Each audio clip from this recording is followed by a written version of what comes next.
5 to 7 million. That is the number of animals that enter our shelters every year. Tragically, 3 to 4 million of them will be euthanized because they are not adopted.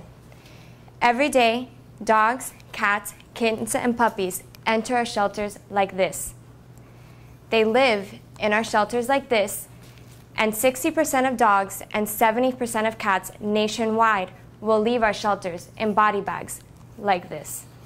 Now, this very image was taken from our own shelter, Miami-Dade Animal Services. And in fact, animal euthanasia of shelter pets is a leading cause of death among dogs and cats in the United States.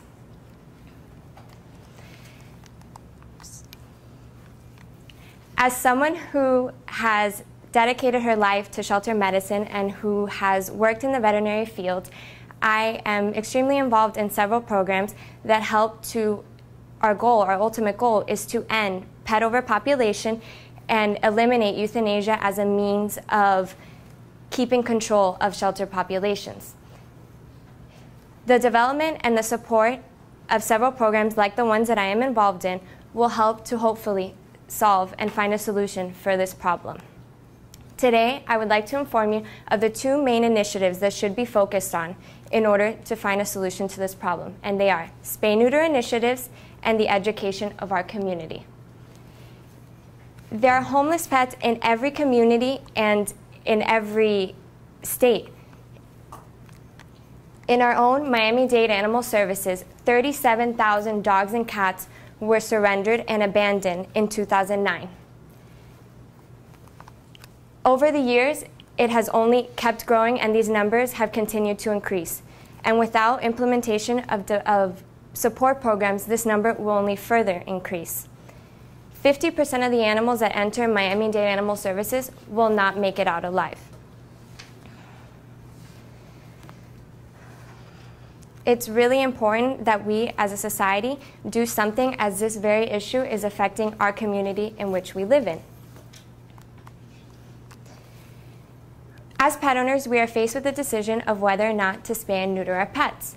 It is extremely, extremely important that we as people understand the consequences that come with the decision to not spay and neuter our pets. One unspayed female dog and her offspring will produce 67,000 offspring in only 6 years. Now, if you think that's a startling statistic, one unspayed female cat will produce 11.6 million, not thousand, cats in only 9 years.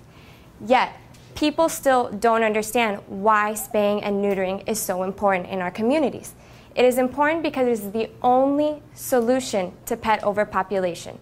Spaying and neutering your pet is the only 100% effective method of birth control for dogs and cats.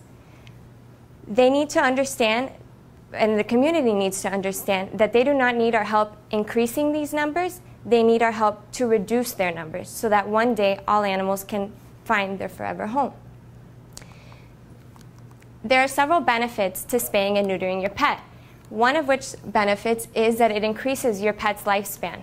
For those of you who have owned a pet or who currently own a pet, know how important that bond between yourself and that animal is. And I'm sure you would all love to do anything in your power to extend their lifespan. Studies show that spaying and neutering your female dogs and your cats will increase their lifespan by 1 to 5 years, which is a significant amount. Additionally, it also shows that spaying and neutering your pet will also improve their health overall. Spaying dogs and cats, female dogs and cats, will eliminate the risk of uterine and ovarian cancers and also reduce the risk of breast cancer, while neutering your dogs will reduce the risk of prostate cancers.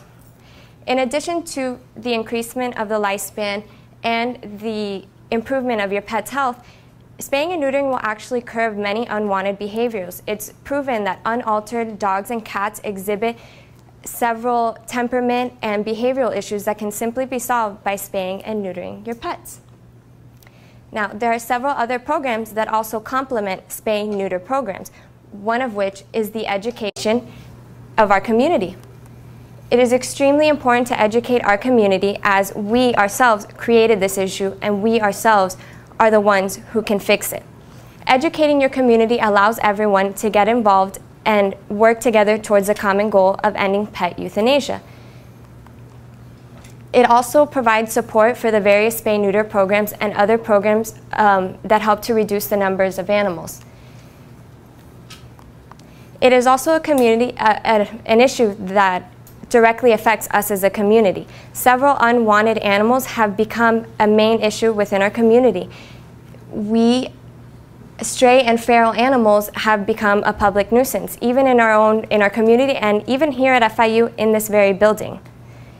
We have stray and feral cats that roam around, and they've become a huge nuisance and a huge problem for us to deal with.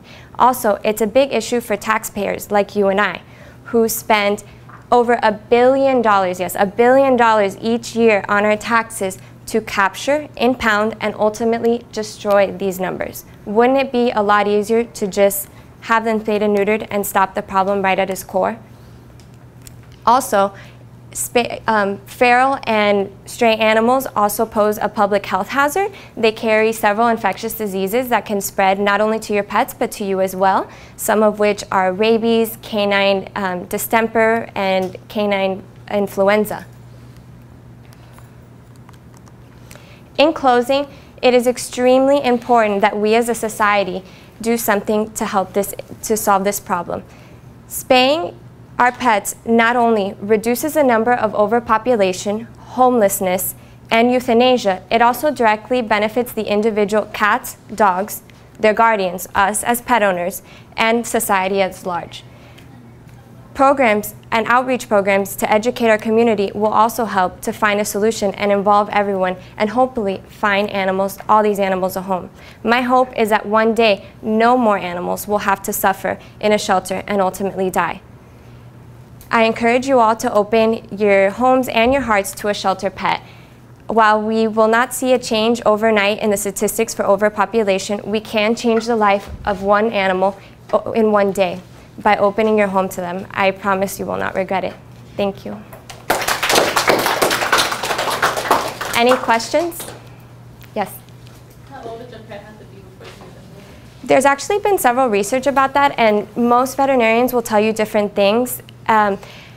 It depends on the type of veterinarian. Most domestic dog and cat veterinarians will recommend that your pet be brought in at 6 months. But most shelter veterinarians, which is the area where I study within the area that I've worked in both different types of shelters, shelter and domestic, they will normally tell you, and research has proven that there is nothing wrong with spaying and